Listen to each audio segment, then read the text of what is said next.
Hola, sean todos bienvenidos a este fantástico podcast. Somos estudiantes de la Universidad Autónoma de Guerrero, de la Facultad de Medicina. El día de hoy estamos muy felices por mostrarles este hermoso tema, Big Data, perteneciente a la materia de Tecnología de la Información y la Comunicación. Somos el equipo 8 del grupo 101. Estamos conformados por las siguientes presencias: Carla, Maite, Sayán, Montserrat, Sofía y su servidor Ángel.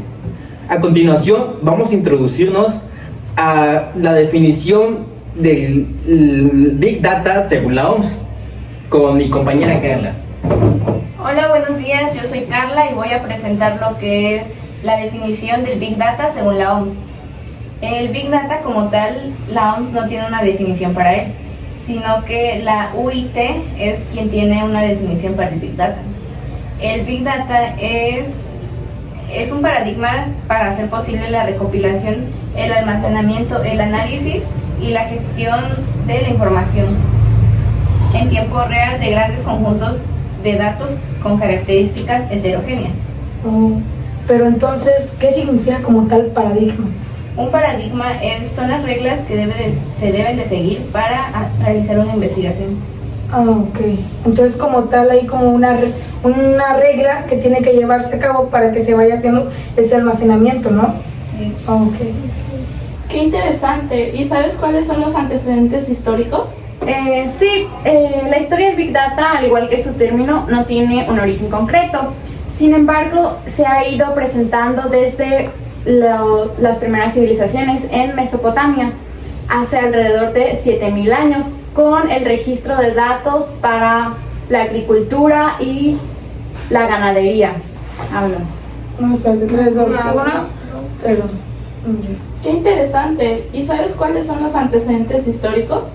Sí, la historia del Big Data tampoco tiene un origen concreto, sino más bien es una evolución de la manera en que se van recopilando los datos y la información.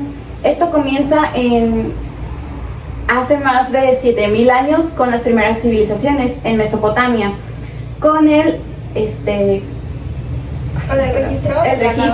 registro de ganado y la agricultura para las poblaciones. Después de esto no se presenta ningún cambio, sino más bien se va dando un avance en la forma en que las personas van registrando datos, y es así como saltamos hasta el año de 1663, cuando ocurrió la peste bubónica en Europa. John Brown registró y examinó toda la información sobre los roles de mortalidad, y por su trabajo se le conoce como el padre de la estadística. Ya, voy a darlo a trabajar así.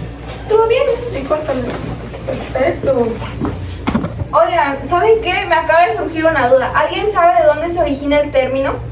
Sí, el término Big Data no tiene un origen concreto, pero fue utilizado por primera vez en 1989 y, de acuerdo con su traducción literal del inglés, significa grandes datos. El Big Data se conoce como un cambio masivo en nuestra capacidad de almacenar y analizar datos, y usualmente se suele definir utilizando lo que son las 3 Bs, que es volumen, velocidad y variedad. Es así como se entiende que el Big Data es el análisis de una gran cantidad de datos en un tiempo limitado, por medio de herramientas basadas en inteligencia artificial.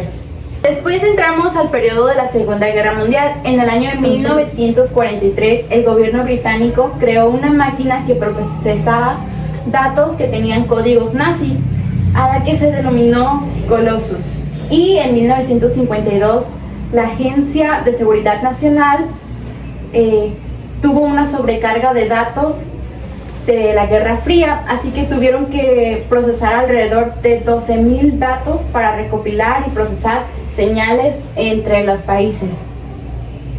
En 1965 se creó el Centro de Datos de Estados Unidos y procesó alrededor de 742 millones de huellas digitales y 745 millones de informes de impuestos. Este fue el comienzo de la era de almacenamiento de datos electrónicos. Es importante es destacable ver cómo el Big Data incluso participó en la guerra. O sea, no solo participa quizá para cosas buenas, como por ejemplo la compañera mencionó sobre los códigos nazis.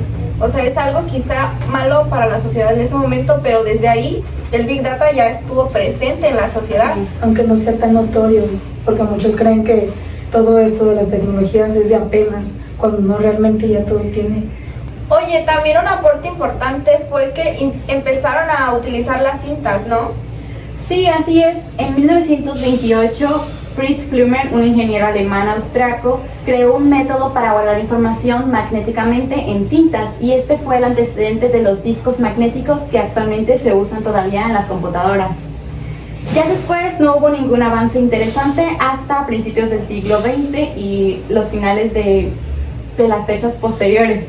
En 1937 se creó el primer proyecto de datos de Estados Unidos, cuando se aprobó la ley del seguro.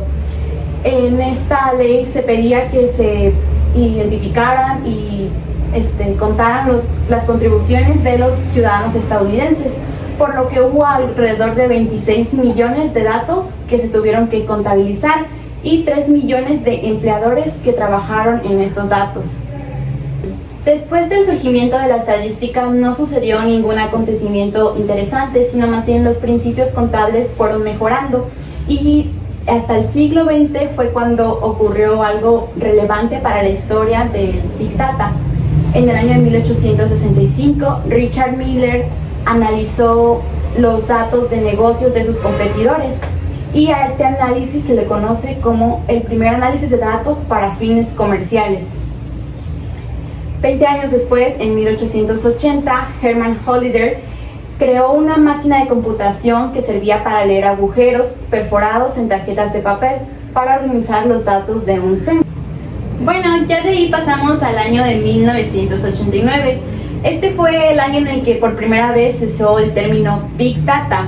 Voy a leerlo. Eric Larson escribió para una revista llamada Magazine Harper sobre el origen del correo no deseado. Él decía: los guardianes del Big Data dicen que lo están haciendo en beneficio del consumidor, pero los datos tienen una forma de ser utilizados para otros fines originalmente previstos.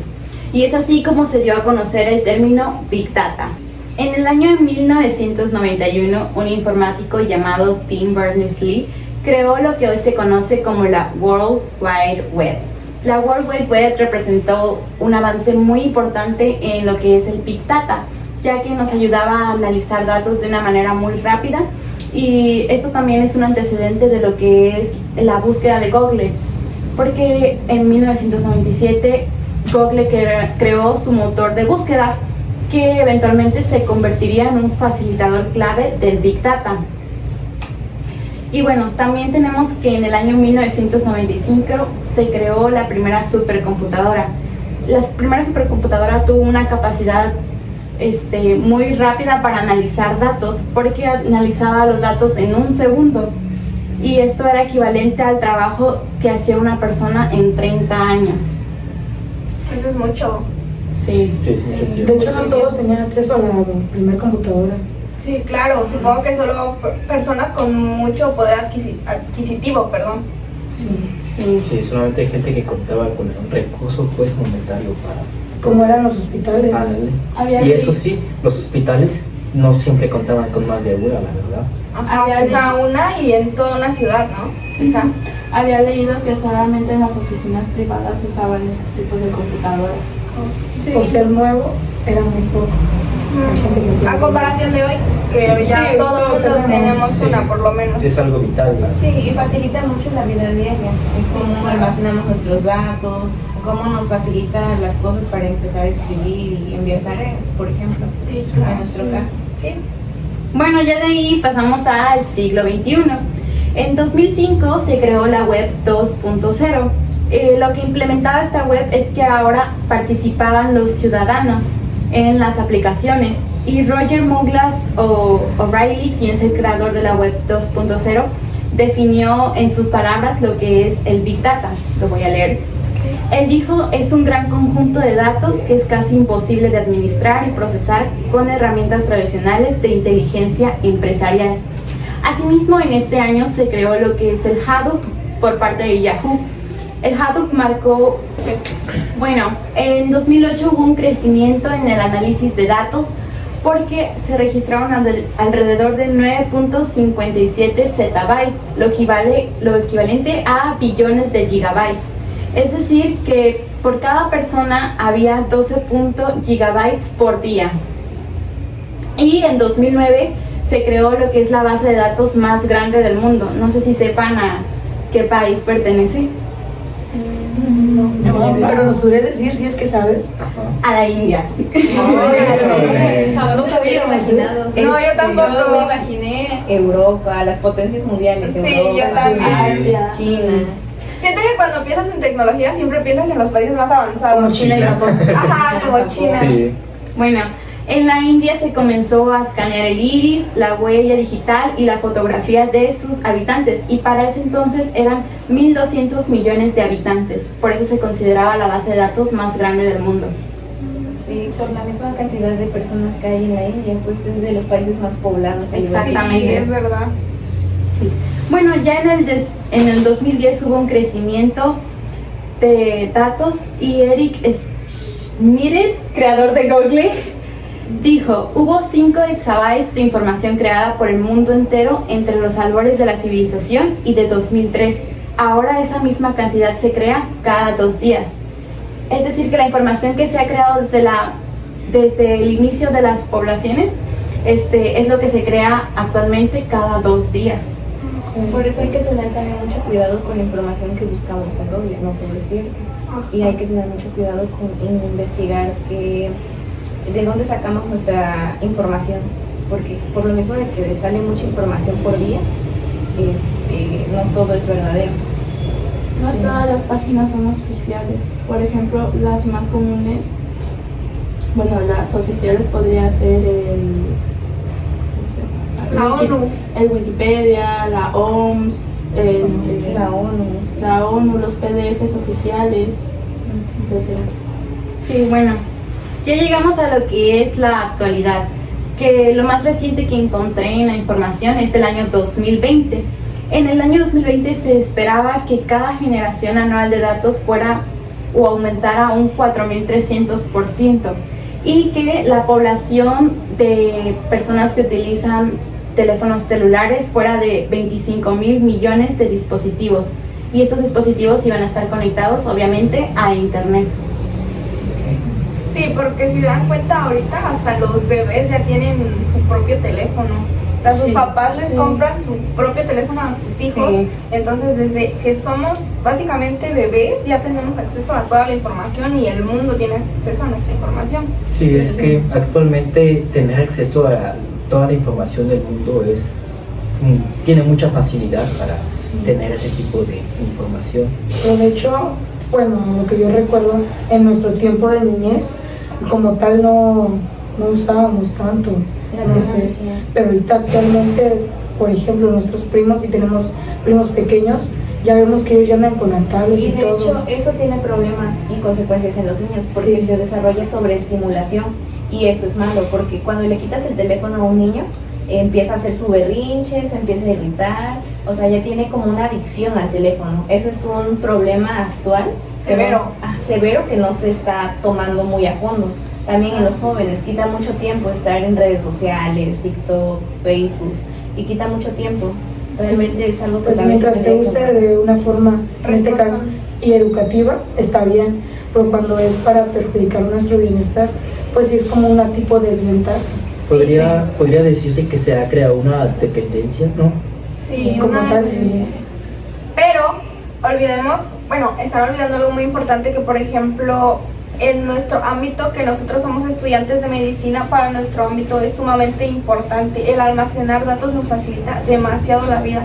En el hospital es un pilar básicamente importantísimo. Es oficial, ya que pues recopilamos datos de los pacientes, los expedientes clínicos. Bueno, y como ahora ya nos adentramos al tema hospitalario, les voy a hablar sobre los objetivos que tiene la Big Data en la salud.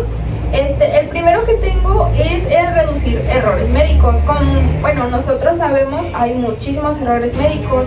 Uno de ellos es la mala caligrafía. Muchas veces los doctores recetan algo y los pacientes no saben ni qué se van a tomar. Entonces ese es uno de los principales objetivos que tiene la Big Data, porque ya al tener una computadora, ya al tener los datos en un sistema, es muy fácil que el doctor haga la receta de manera digital y simplemente se imprima. Además, también el Big Data puede ver problemas, es decir, o sea, con esto me refiero a que si un doctor hizo un mal diagnóstico, hay muchísimas tecnologías que ya detectan si el diagnóstico está mal. No sé si ustedes conozcan algún tipo de error. Bueno, tomando en cuenta eso de la caligrafía, recuerdo que habían dado un dato sobre que muchas veces las personas toman por error un medicamento que no está recetado para ellos, y eso ocasiona que a veces sí haya fallecimientos por esos errores, porque en este caso las farmacias no suelen entender bien la letra y se les facilita mentir, y si no, pues algo similar y lo dan, y realmente están mal medicados. Había escuchado en una clase que alrededor de 150 millones de personas, gracias a los errores médicos de la mala caligrafía, se automedican de mala manera. Sí, y esto pues nos lleva a más enfermedades, o incluso que la enfermedad principal, que no sé, por la que fuiste a consulta, sea mayor. Se complique. Se complique, exacto. Segundo punto, tenemos la autonomía de los pacientes. Con la autonomía de los pacientes podemos encontrarnos muchos puntos. Uno de ellos son las aplicaciones, que en el caso de las mujeres ya también contamos con aplicaciones para la menstruación, que simplemente ahí nada más registramos qué día nos bajó, que ovulamos, la misma aplicación nos va diciendo más o menos qué estos síntomas vas a tener, etcétera, etcétera. Igual, aparte de la menstruación, he visto que hay muchísimas más aplicaciones, como por ejemplo para ejercicios, para alimentación, dietas. De hecho, también hay una aplicación para el estetoscopio. Hay un estetoscopio que ahora tiene la función en el teléfono, tiene una aplicación para como un mini electrocardiograma, ir checando los latidos del corazón, pero en tipo electrocardiograma, pero simple. Ok. Aparte de eso, también el IMSS tiene su propio... ¡Ay, la mosca, güey! No, espera, ya. 1, 2, 3. Ya, ahí le cortamos cuando lo dejar. Otra aplicación que podemos... Pues ahorita no hay, ¿verdad? Sale gallos. Desde hace rato confesaste. Son tus gallotes, pero pues ya no te decimos nada porque es perra. Otra vez. 1, 2, 3. Otro tipo de aplicaciones que encontramos es la del IMSS. Por ejemplo, el IMSS tiene su propia aplicación y ya nos permite sacar citas. O sea, ya es más fácil, simplemente accedemos, ya el IMSS pues ya tiene tus datos, te dice qué horarios hay disponibles. Bueno, eso. Eso es muy práctico, la verdad. Te ahorras mucho tiempo. Sí, es principalmente eso. ¿Alguien ha sacado citas? Sí, ya. Ah, yo sí, la verdad. Bueno, fue hace mucho tiempo, pues. Yo era chiquito, pero ya se estaban implementando ese tipo de cosas. Era muy poco común, la verdad. Sí, ahorita ya es más común. Y las pilotos que se tenían que hacer antes. Te tenías que levantar a las 5 de la mañana, luego a las 5 de la mañana en un pueblo no hay transporte a las 5 de la mañana. No, claro. Y luego están las filas y ya no alcanzas ficha. Sí. También está la investigación médica. La investigación médica, bueno, básicamente sirve para el desarrollo de nuevos medicamentos y comprender mejor las enfermedades. Después también está la medicina personalizada, que esta básicamente ayuda. Ay, no te puedo ver. Otra vez, lo voy a revisar. 1, 2, 3. Otro punto importante es la investigación médica. La investigación médica básicamente ayuda a los profesionales de la salud a desarrollar nuevos medicamentos y comprender mejor las enfermedades. También está la medicina personalizada. Esta básicamente es para brindar tratamientos óptimos, es decir, que el tratamiento que se recete al paciente sea el adecuado. No sé si les ha pasado que muchas veces van a un doctor y les dice una cosa, les receta otra cosa, y van a otro y les dice otra cosa totalmente diferente y les receta obviamente otra cosa totalmente diferente. Entonces a eso nos ayuda, a que el tratamiento sea el adecuado y el correcto, básicamente. De hecho es muy peligroso que te den un tratamiento que no es adecuado. De hecho es muy peligroso que te den un tratamiento que no es adecuado. Por ejemplo, a mi tía le pasó apenas una negligencia médica, en donde le dijeron que ella estaba embarazada y donde le dijeron en el hospital que ella tenía apendicitis y tenía 7 meses. Entonces no le sacaron a las bebés a tiempo y las 2 bebés de 7 meses fallecieron adentro de su panza. Y mi tía se andaba muriendo porque una de las bebés ya andaba nadando fuera de su útero. Entonces le tuvieron que hacer varias transfusiones de sangre, pero entonces fue negligencia de los médicos haber dicho que era apendicitis y no haber intervenido antes. Y también el tratamiento que se debe, y el seguimiento. Sí, principalmente es eso, hacer un buen diagnóstico y que, bueno, se eviten este tipo de situaciones, como por ejemplo esto que fue demasiado grave, muy lamentable. También entra el control de enfermedades crónicas. Con esto, pues básicamente es una enfermedad que ya está en una etapa muy avanzada, entonces esto lo que hace es dar el seguimiento, rastrear la enfermedad, rastrear los signos, el avance que ha tenido el paciente y también previene. Con prevenir nos referimos a que si vemos cómo va avanzando el paciente, podemos observar que quizá en un futuro pueda suceder tal o no pueda suceder tal situación. También en esto entra la prevención de diabetes, que sabemos que es una enfermedad que es muy, muy común en nuestro país. No sé si sabían, ocupa el 7º lugar a nivel mundial. México es un país que está demasiado... ¿Cómo es la palabra? Con malos hábitos alimenticios. Por ejemplo, está muy normalizado tomar coca. La coca es lo indispensable que debe de estar en la mesa. Sí.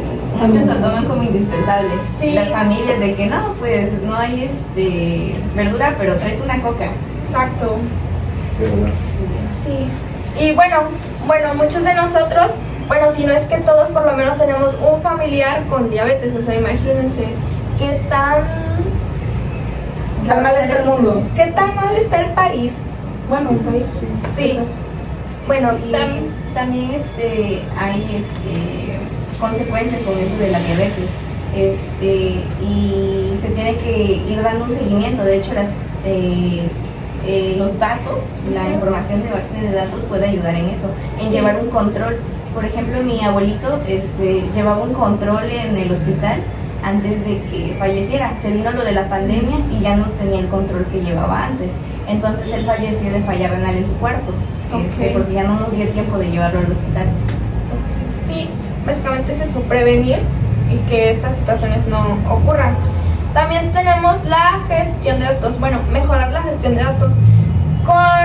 Antes con el papel muchas veces lo que pasaba es que quizá te anotaban bien, pero después iban archivos, se traspapelaban, se perdían, a veces lo que te pasó que era importante, después ya no lo tenían, etc. Entonces, esto nos ayuda a que siempre esté ahí, o sea, por ningún motivo esto se va a perder y pues obviamente tus datos van a estar bien almacenados y cuando se necesitan para hacer tu historial clínico, etc., van a estar ahí para los médicos. De hecho, también tiene sus ventajas y desventajas, porque al estarle toda la información en la nube, hay veces que secuestran la información. Entonces hay situaciones de emergencia en donde van a hacer operaciones y secuestran esa información. De hecho, pasó un caso que se platicó en el salón, justo la maestra lo mencionó, en donde a un hospital le secuestraron su base de datos. Tiene ventajas y desventajas, todo Sí. eso. Las ventajas y las desventajas las vamos a mencionar más adelante. Ahora seguiré con otro objetivo, que es acelerar y supervisar el proceso. Precisamente es lo que ya les venía diciendo, ver cómo va sucediendo todas estas cosas. Y otro que es súper importante es la gestión de recursos. Todo se complementa. Al ver cómo va evolucionando el paciente, podemos observar qué es lo que va necesitando el hospital, qué son los recursos que el paciente va ocupando. Quizá el paciente necesita o necesitará cierto medicamento, entonces esto ayuda al hospital a que surta este medicamento y estén preparados para que cuando ocurra esta situación no haya una escasez. Y también sirve porque al tener un control mayor sobre los medicamentos hay menor robo de estos y menos utilización de estos inadecuadamente. Hay veces que algunos doctores roban medicamento para administrárselo a ellos mismos, se drogan con medicamentos. A eso se le llama robo hormiga. Robo hormiga, Sí. y robando poquito a poquito, Sí. ¿no? Sí, de hecho no solo es para, lo usan para drogarse o algo por el estilo, para hacer revenderlo, generar Sí, más dinero de Tanto alguna forma. médicos, enfermeros o inclusive pacientes, Intendencia. intendencia, camilleros. Y así se tiene un mejor control de estos medicamentos. Exacto, al tener un registro de toda la base de medicamentos, cuántos hay de cada uno, podemos ver, no, pues hoy quizás se robaron uno, entonces es eso. Ahora que ya vimos los objetivos, me gustaría que si alguien nos pueda decir las características. Yo podría decirle las características. Son 3 características del Big Data: la velocidad, el volumen y la variedad. Algunos autores consideran la valorización como otra característica, pero es dependiendo del autor. La primera característica es la gran cantidad de volumen que se maneja. ¿Alguien sabe algunos datos? o Sí, como ya había mencionado anteriormente, en el año 2008, hace casi 16 años, se generaban alrededor de 12 gigabytes por persona al día y actualmente se generan 1.7 megabytes por segundo al día. Por persona. Impresionante. Sí, es demasiado. Sí. El segundo punto es la enorme frecuencia de información recogida. Y en el tercer punto es la variedad de formatos y tipos de información. Oh, sí. De hecho, en los sitios web ya no solo encontramos, pues, como es Wikipedia, o sea, una investigación. También encontramos formatos en PDF, como los libros en PDF, imágenes. De hecho, no sé si alguno de ustedes en primaria, por ejemplo, que tenían que hacer un ejercicio, por ejemplo, de los libros de matemáticas, y luego pues no lo entendían. Sí. Y no buscaban así como en internet o algo. El y libro sal- completo. Y salía el libro ya. Ya resuelto y Ya todo. todo resuelto. Sí, lo Inclusive malo- en los videos. Sí, Sí. sí, es una ventaja y una desventaja. Sí, porque te enfocas ya nomás como de encuentras la información, la copias. Sí, Y pero ya es la ventaja de que pues la entregas, ¿no? Pero la desventaja es de que no te tomaste el tiempo de buscarle por tu Sí, propia no tienes cuenta. un conocimiento. Exacto. Ahora vamos a hablar sobre los tipos de Big Data. ¿Quién los quiere decir? Yo hablaré sobre los tipos de Big Data. Existen 3 tipos: los estructurados, los no estructurados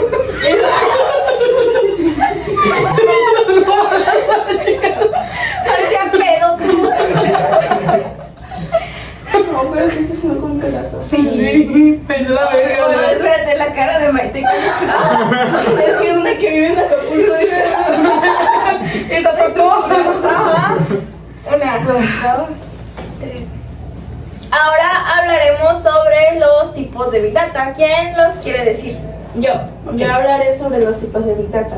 Existen 3 tipos: los estructurados, los no estructurados y los semi-estructurados o híbridos.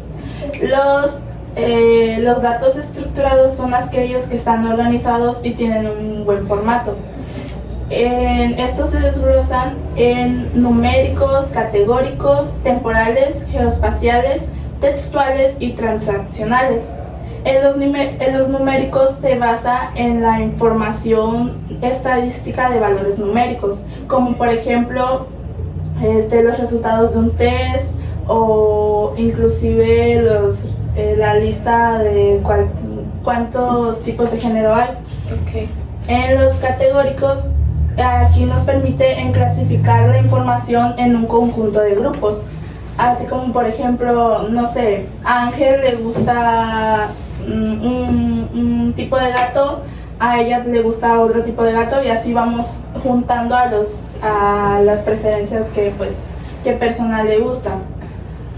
Los temporales, aquí se trata sobre las posibles tendencias y afinar pronósticos.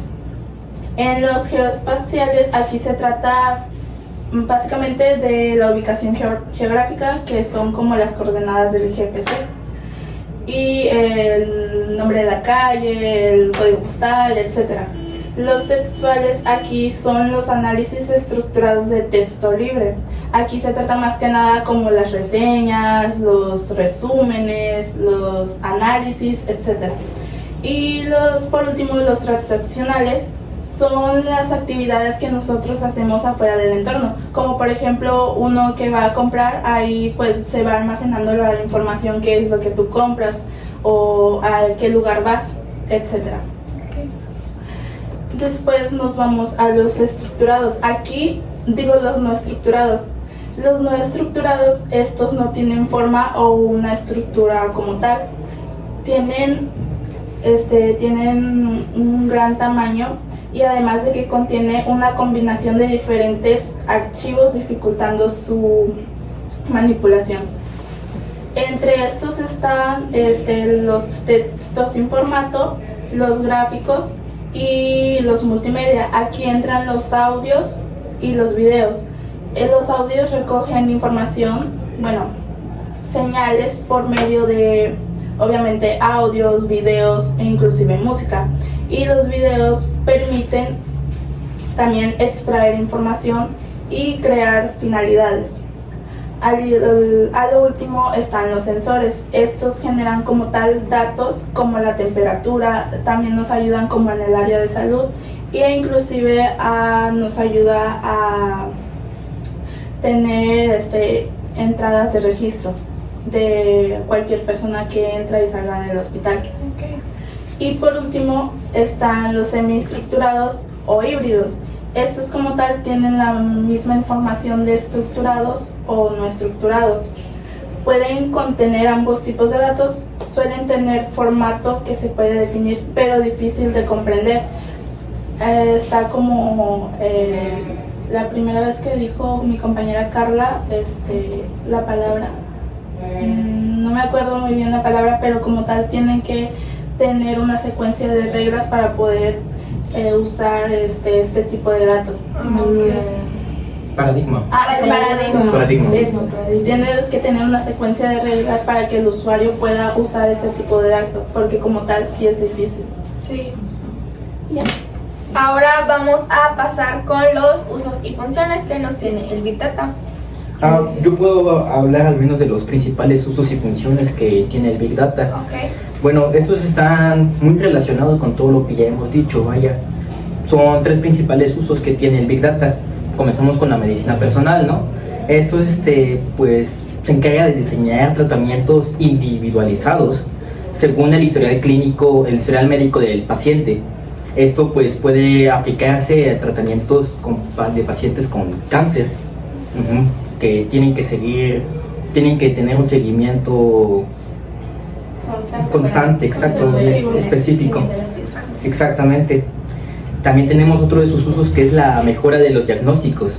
Esto pues utiliza algoritmos de inteligencia artificial y aprendizaje. Esto se aplica con los sistemas de imagen como las resonancias magnéticas, la radiografía y las tomografías computadorizadas. Y pues, al final de los usos más principales tenemos la predicción y prevención de enfermedades, que me parece que lo habían mencionado muy en general, vaya. Esto permite analizar el desarrollo de futuras enfermedades como exacto, bien, prevenir la diabetes. Si tus papás tienen diabetes, tus abuelitos, estás muy propenso a padecer diabetes también. Sí. Al mismo tiempo igual, obesidad. Sí, aquí en México ya saben que es muy común, pues, y ya es algo que, vaya, está en nuestros genes incluso. Sí. Va de generación en generación.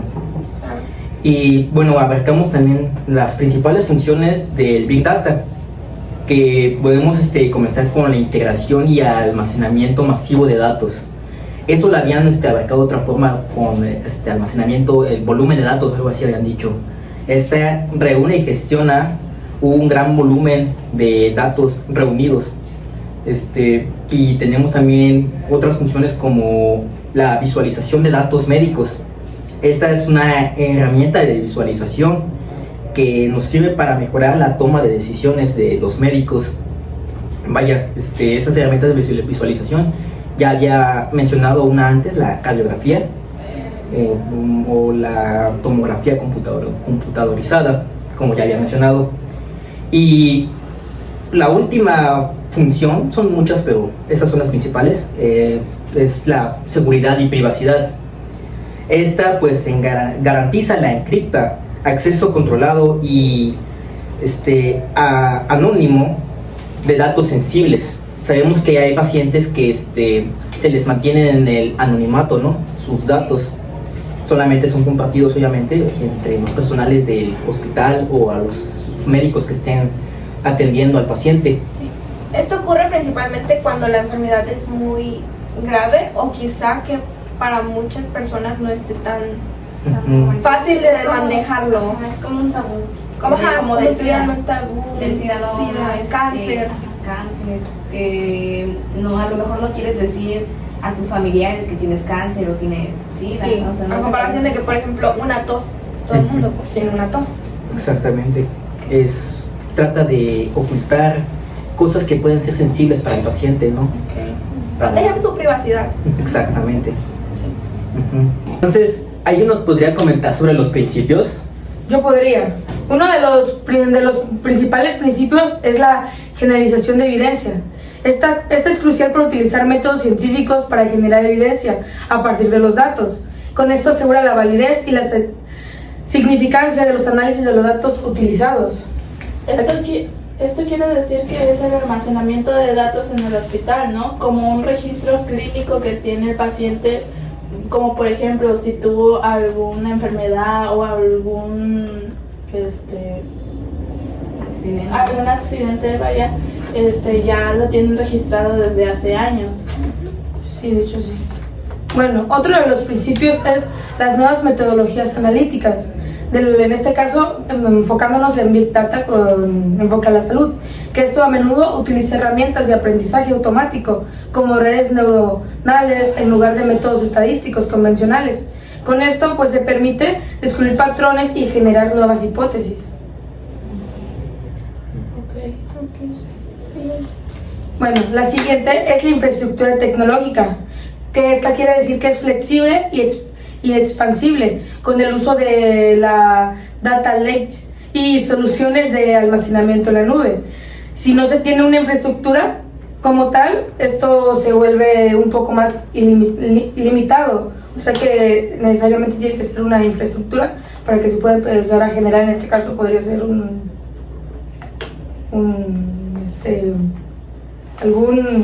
¿alguien me podría complementar? Se me fue la palabra. Requerimiento de materiales, o medicamentos, de camas. O como en el caso de los expedientes clínicos que tienen que tener una estructura correcta y los datos de los pacientes siempre tienen que coincidir con lo que les ha pasado. Exacto.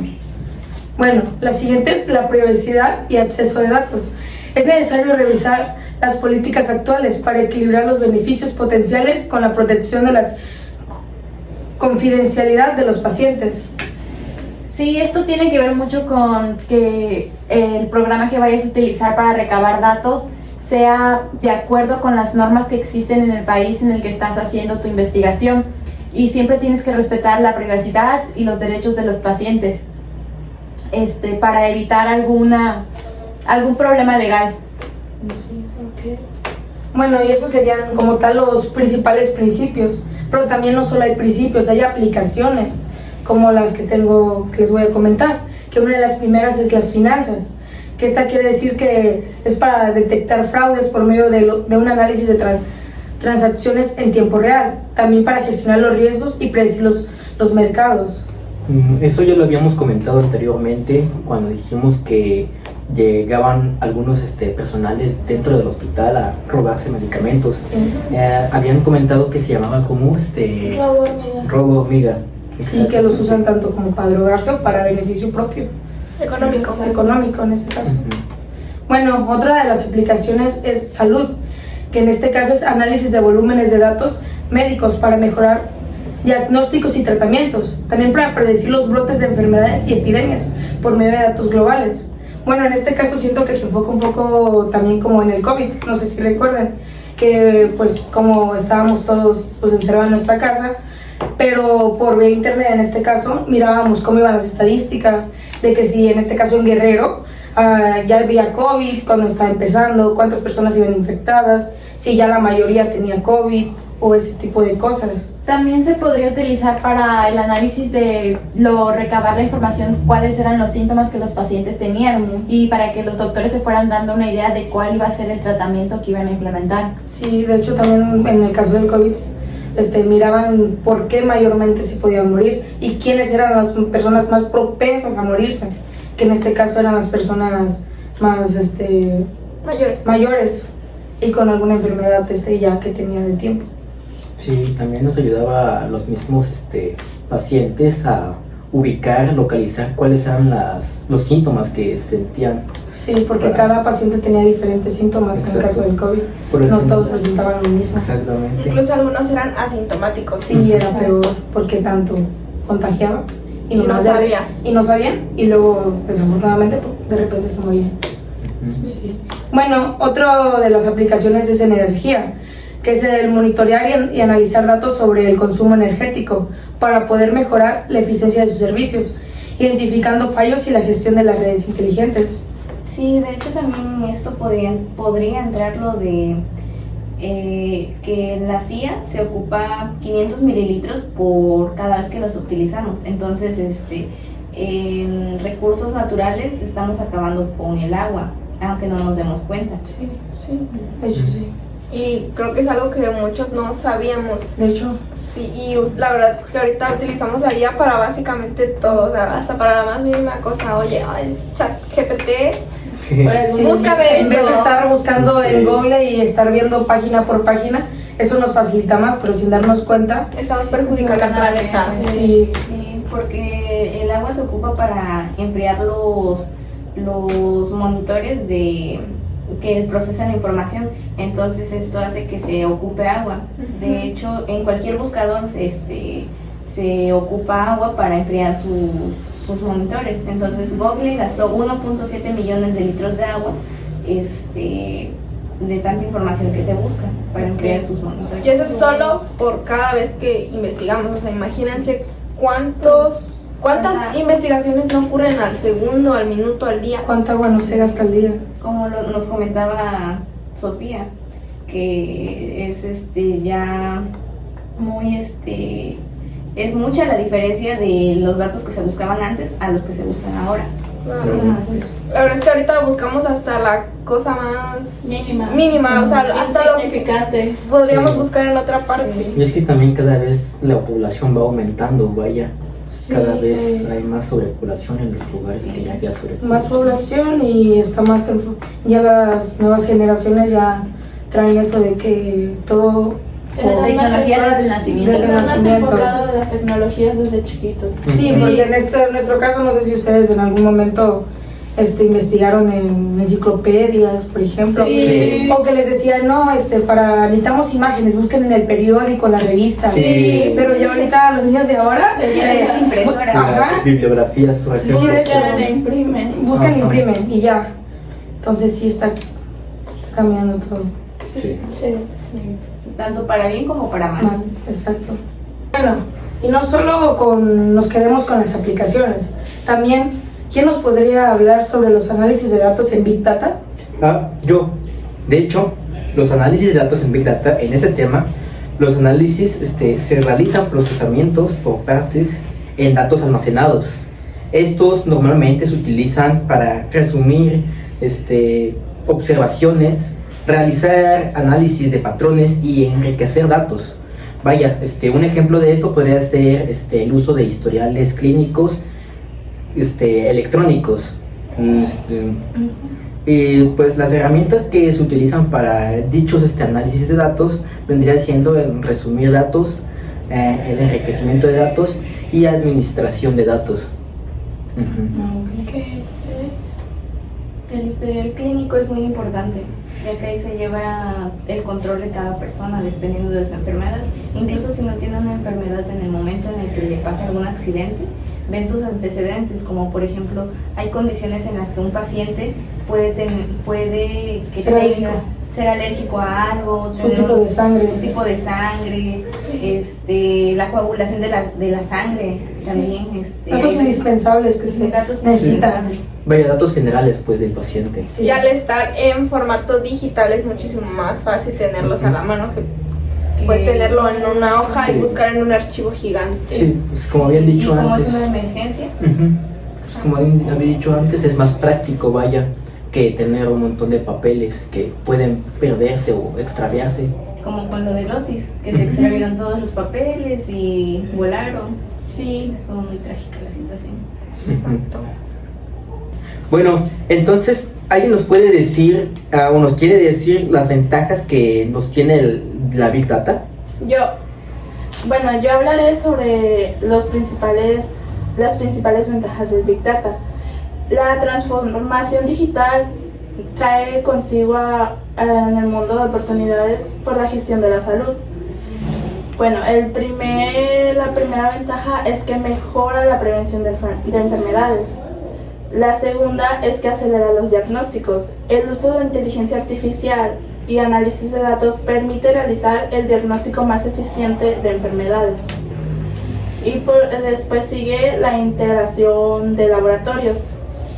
Y por último está el desarrollo de medicamentos novedosos. Por medio de la información del paciente podemos obtener el medicamento que se le requiere de la enfermedad que tiene el paciente, o si no, crear el propio medicamento que requiere el paciente gracias por medio de la enfermedad que tiene.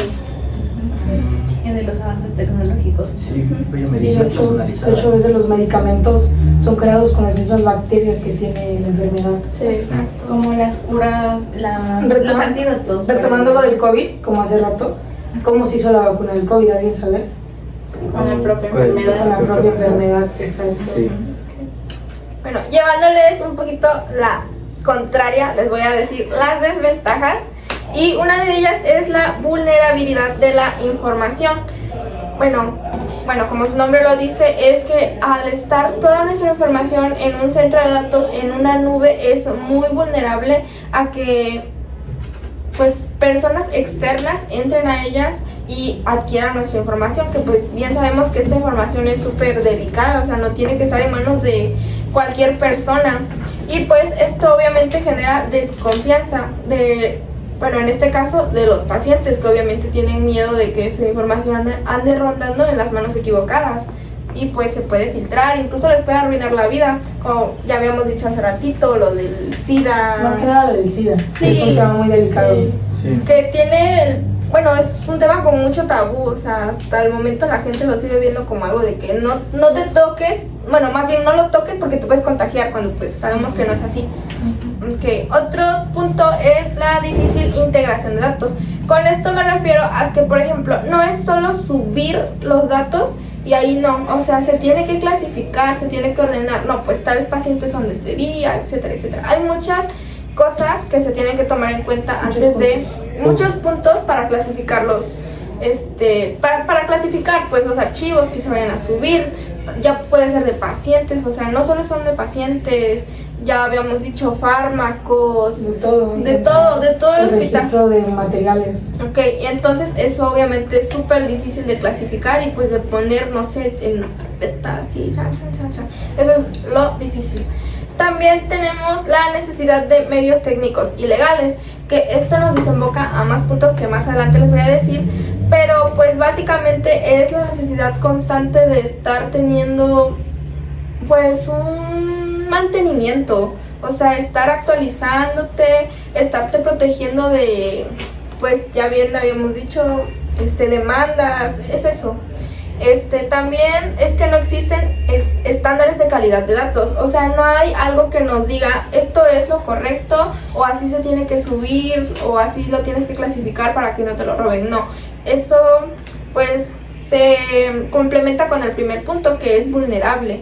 Entonces, para disminuir las desventajas entran ahora privacidad y seguridad de datos, que para esto existen diferentes leyes y normas y agencias que regulan pues el acceso a esos datos, se aseguran de que la seguridad esté presente. Entre algunas de las leyes les voy a mencionar la Ley de Portabilidad y Responsabilidad de Seguro Médico, que sus siglas son IPA. Esta regula la protección de salud en los Estados Unidos. La segunda es el Reglamento General de Protección de Datos. Esta actúa en la Unión Europea. La tercera es la Ley de Acceso, Rectificación y Cancelación de Datos Personales, Ley 25.326. Esta ley es para el país de Argentina, y para el país de México la que nos protege es la Ley Federal de Protección de Datos Personales en posesión de particulares, que sus siglas son LFDDPPP. Ahora, las agencias son Administración de Salud y Servicios Humanos de Estados Unidos, HHS, y esta regula a la primera que les mencioné, que es la IPA, bueno, que ya sabemos que es de Estados Unidos. La segunda es el Instituto Nacional de Acceso a la Información Pública, el INAI. Esta es específicamente para México. Bueno, ahora les voy a decir las internacionales. Estas actúan pues en todo el mundo, que es la Organización Mundial de la Salud, que es la OMS. La segunda es la Unión Internacional de Telecomunicación, y la tercera es la Comunicación Internacional de Protección de Datos. Aparte de esto, aparte de las leyes, es muy importante que esto se aplique pues en el ámbito hospitalario, que es vigilar constantemente los datos que hayan y vigilar obviamente que no haya personas que se estén metiendo sin que sepan. Para eso es importante. Otra es actualizar las herramientas de seguridad, así como los antivirus, bloqueos. Ya saben que a las cosas se le ponen contraseña, todo eso se tiene que hacer. Otra es capacitar al personal. No vas a poner a un personal que no esté actualizado, que no tenga conocimientos en computación, en software, almacenamiento, nubes, a hacer eso, porque claramente no lo va a poder hacer. Entonces tú tienes que tener la obligación de capacitar a ese personal que va a estar al pendiente de eso, como pues ya sabemos es súper importante.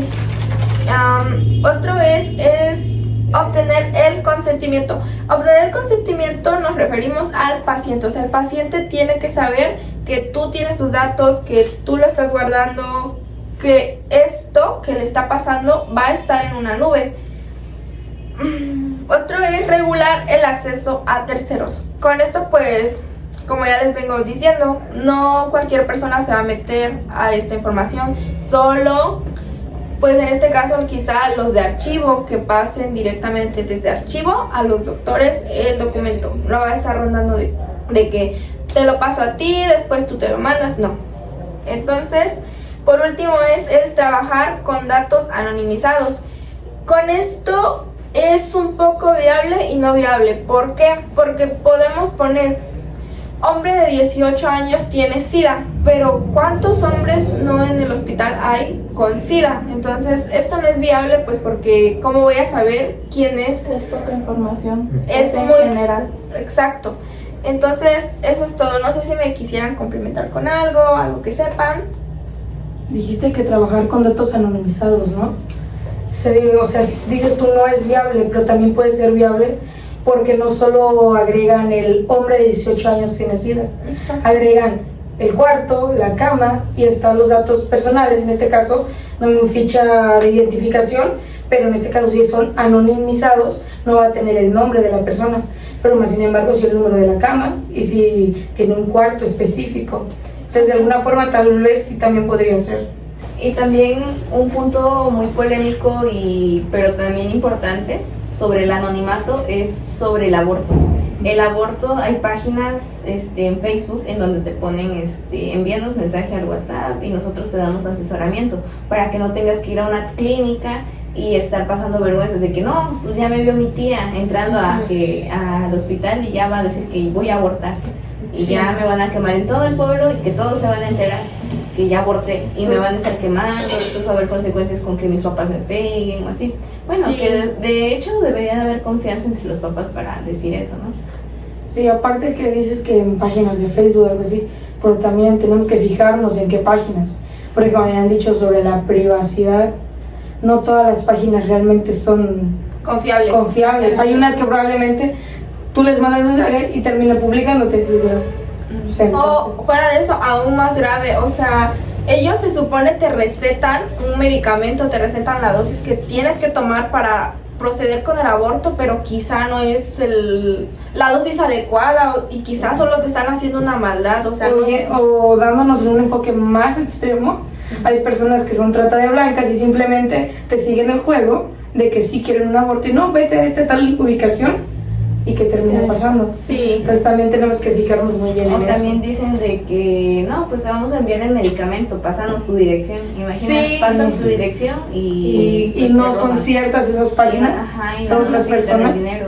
Son muchos riesgos, pues, por Ajá, la falta de confianza. Sí. Bueno, para complementar, voy a decir un poco sobre Big Data en la salud. Bueno, aquí optimiza la gestión de los recursos sanitarios. Se podría decir que el análisis de datos puede ayudar a identificar ineficiencias y áreas de mejora en la gestión de los recursos hospitalarios, como por ejemplo en la gestión de camas, en el conjunto de medicamentos e inclusive en el material, o también en la programación de los datos del paciente. Y también puedes acelerar la investigación médica. Aquí se analizan los datos de casos clínicos, estudios epidemiológicos y registros de salud para que los investigadores puedan desarrollar nuevos medicamentos y también comprender mejor las enfermedades de los pacientes. Ok. Bueno, también para agregar, en México el Big Data ya está implementado en su sistema de salud con el análisis de datos clínicos. ¿A qué me refiero con esto? Pues esto se refiere a el historial clínico del paciente. El historial clínico del paciente, debido a que le metemos la información de las enfermedades en las que ha padecido o alguna emergencia médica, su historial nos permite mejorar el diagnóstico y tratamiento en caso de que se presente otra vez al hospital. Y en la prevención y promoción de la salud. Esto me refiero a cuando, por ejemplo, aquí en Acapulco se da mucho los casos del dengue. Cuando aumentan los casos del dengue hay un registro de cómo va aumentando en la ciudad, y debido a este registro se empiezan a promover campañas contra el dengue, como es la entrega de abate a las casas. Ajá. Y la fumigación. Y la fumigación, exacto, que van hasta tu casa, van de puerta en puerta, la Secretaría de Salud promoviendo para una prevención para el dengue, pues. E inclusive te dan pláticas de casa en casa para poder Exacto. prevenir esta enfermedad. Bueno, hemos finalizado con este podcast. Nuestra conclusión sobre esto, pues, vendría siendo, en el ámbito de la medicina, Big Data ha revolucionado, creo que eso todos estamos de acuerdo, ¿no? Exacto. La manera en la que gestionan y analizan los casos clínicos, permitiendo avances significativos en la personalización de tratamientos y la mejora en las decisiones y optimización del sistema de la salud. También vimos muchos desafíos. Uno de ellos, que se hizo mucho renombre, fue la privacidad y seguridad de los datos sensibles de los pacientes. Sí. Sí. Y también el secuestro de información, y son ventajas y desventajas como todo. Todo tiene sus pros y sus contras. Todo, Pros y sus absolutamente contras. todo. Sí. Y más que en esto que es tan dedicado como los datos personales De un paciente. de un paciente. Porque no solo se trata de su información de cuántos años tiene o quién es, sino es también las enfermedades que tiene, que a veces suelen ser un poco delicadas, como lo estuvimos mencionando sobre el SIDA, Sí, que es una de esas. Bueno, esto ha sido todo por nuestra parte.